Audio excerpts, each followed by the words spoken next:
Hello everyone, Assalamu alaikum. Welcome to our page Mashcon Vibes and welcome to our new video.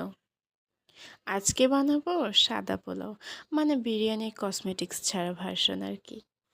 এবার পছন্দ মতো তেল বা ঘি দিয়ে প্রয়োজন মতো মশলা দিয়ে সেগুলোকে ভালো করে নেড়ে চেড়ে দিয়ে দিব ধুয়ে রাখা চাল। তবে মনে রাখবেন চাল কিন্তু বেশ সেনসিটিভ, বেশি ধুলে রাগ করে ফেটে যেতে পারে। এবার চালগুলোকে ভালো করে উল্টে পাল্টে ভেজে নেব, যাতে গন্ধ শুকে মনে হয় পাশের বাড়িতে বিয়ে লেগে গেছে। এ পর্যায়ে পরিমাণ মতো পানি দিয়ে দিব, দিয়ে পোলাওটাকে আমরা দমে রান্না করে নেব। এখন আমি অ্যাড করছি কিছু কাঁচামরিচের টুকরো আর পরিমাণ মতো লবণ। তারপর আলতো হাতে একটু সেগুলোকে মিক্সড করে ঢাকনা দিয়ে ঢেকে দেব। পোলাওটাকে দমে রান্না করে নেব। এই তো রেডি হয়ে গেল আমার সাদা পোলাও, একেবারে ফ্যাশন শোয়ের মডেল, ঝকঝকে সাদা।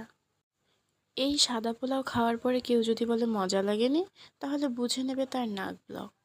সাদা পোলাও মানেই বিরিয়ানির ছোট বোন, কম ঝাল কিন্তু একই রকম সুন্দর। ভালো থাকবেন সবাই, আল্লাহ হাফেজ।